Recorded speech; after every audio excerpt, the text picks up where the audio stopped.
want you to think back to the first time you ever remember being truly afraid. What was it? Does it stick with you today? This is the sort of thing that we talk about on the House of Asher. Won't you join us?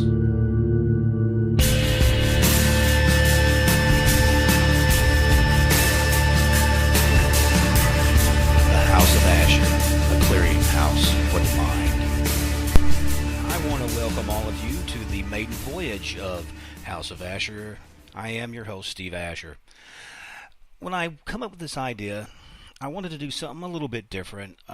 It's really hard, and if you touch on anything podcast-wise or whatever that touches on the paranormal, to not be exactly like a clone of, say, if you're doing ghost stuff, it's going to be a clone of, say, old Art Bell shows, or it's really hard not to be a clone of this or that. And what I really didn't want to do was come on and be like, hey, everybody, it's great to see you. Welcome to the show. I've done that type of radio work before.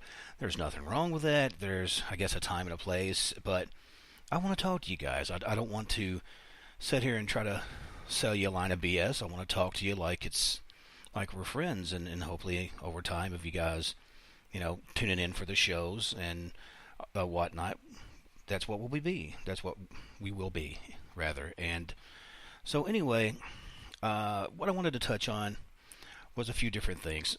I wanted to look at, first of all, people's fears, how they affect you, and what paths maybe they cause you to diverge upon. Maybe they, again, make you so completely a basket case that you are not able to function. But yet, on the other hand, perhaps it made you so vigilant, wanting to make sure it's maybe something negative that happened to you didn't happen to somebody else. You became a police officer, or you became a doctor, or you became a lawmaker, who knows what. But the first thing I wanted to touch on, at least on this episode, was the Russian sleep experiment.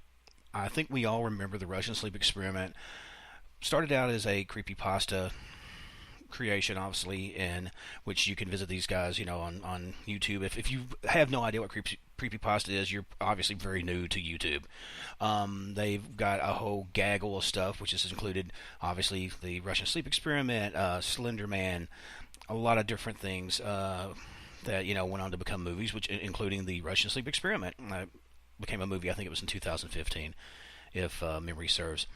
But I'll touch base quickly about, basically, the story was around a group of political dissidents that was right around the ending part of the war, or mid part of the war of World War II, and they took these people and they were doing experimentations on them with a sleep drug, and if I remember correctly, I guess this was probably to give to their soldiers, so they wouldn't have to sleep, almost like a super soldier serum, a la Captain America, So anyway, they had these guys set up in this room, and it was completely sealed, airtight, and they would have oxygen pumped into the room with a certain percentage of this weird, like nerve agent, sleep agent.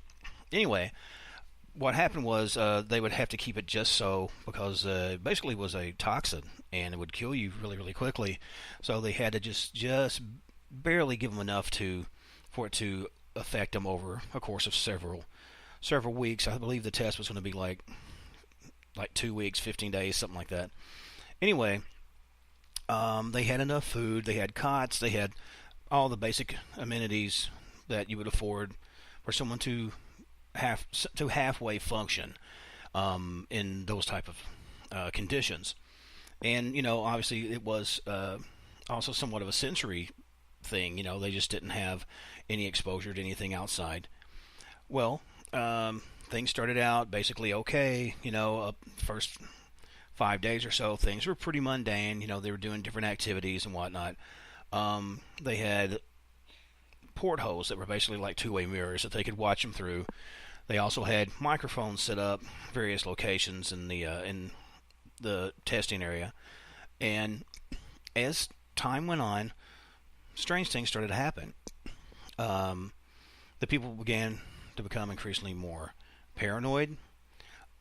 They would got to the point where they would start talking about really dark subjects, and as time went on, the more I guess they were isolated, the darker the subjects became, the more depressed they came, the more violent they appeared to become, to the point of they would start screaming and wouldn't stop screaming for hours and hours. And the people were whispering into the microphones all kinds of crazy, cryptic stuff. And finally, they covered up the porthole, and either they thought they dismantled the microphones, but everything fell quiet. There were no more communiques back and forth, and they more or less said, "Look, we're coming in." They tried to go in, and as I understand, some of the people were attacked, the soldiers and such, and there were several of the people that had been in there had been either torn to pieces or tore their own selves to ribbons, and there was a handful of more of the hardcore dissidents that were still alive in there, and they told them, said, please, close us back up. The light hurts us, just leave us to the darkness. And so they were trying to overtake these guys because they thought, okay, this just went way too far, even for political prisoners. So they started trying to fight them, and basically, what I understand, one survived.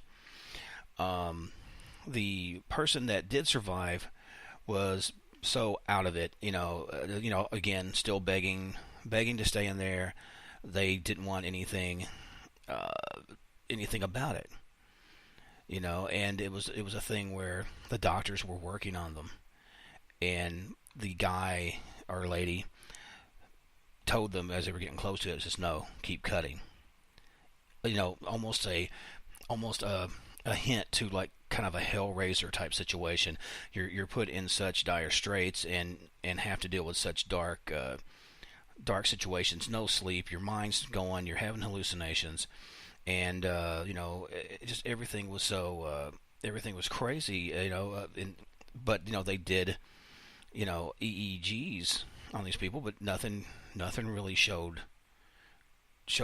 different, and just like they decided to shut down, and it was just such a strange thing to hear this, because like I said, there are so many different things that kind of parallel things that have happened in other countries and stuff, and in our own countries.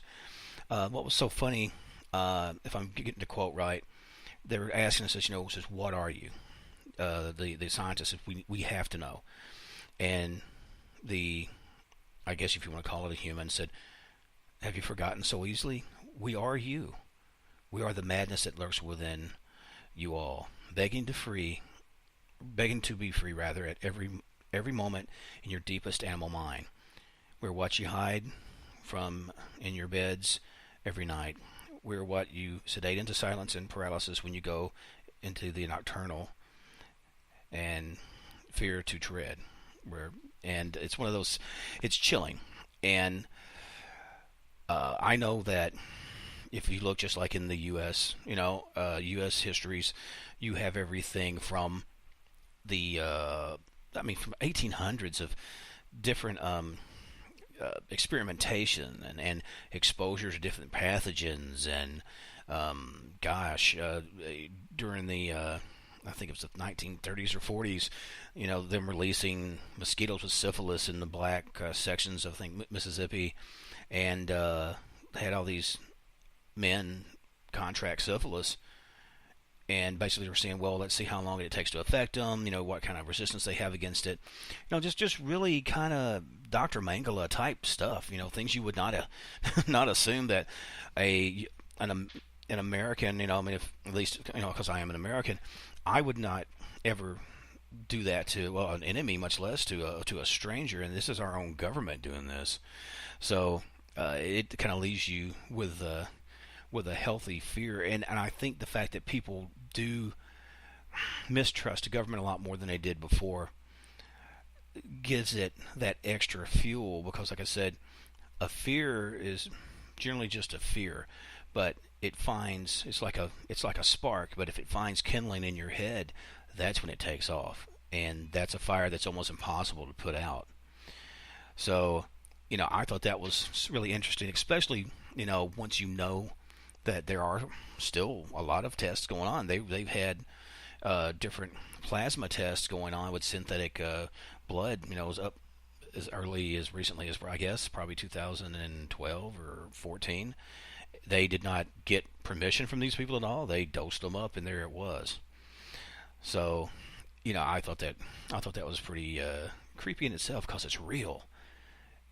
And that's the thing that really got me, is the fact that this is not a script. This is not a bedtime story or a horror novel. This is real life, and this is the people that we have elected or have, however, worked themselves into a seat of power. So anyway, that was kind of what I wanted to touch on the first little episode. Because, like I said, as we go along, we're going to do more different things and have interviews with folks and things like that, and really touching on people's personal fears and different things like that. I mean, we might even, review different horror movies, sci-fi movies we like, or our favorite novelist or whatever. But I want to know what you guys think. Please leave some comments for this, and I would love to hear from you guys. I am also a writer. I write mainly about paranormal subjects. You can go to steveasher.com, all lowercase and together. You can find my books on Simon & Schuster. You can also find I'm actually doing artwork and putting them on t-shirts and stuff. You can find that through Posh Embroidery on YouTube. And I want to hear what you guys think about it. I want you to give me some ideas. I want you to say, hey, this really freaked me out as a kid, or this is something I never have been able to shake. I want something to spook me. I want you guys, because when you guys are afraid, it gets me afraid. So yeah, get back with me and let me know what you guys think. Please leave comments. Please feel free to share, and subscribe to this page and pass it on. Like I said, I want the scares to keep going, and I appreciate you guys tuning in. And until next time, stay creepy.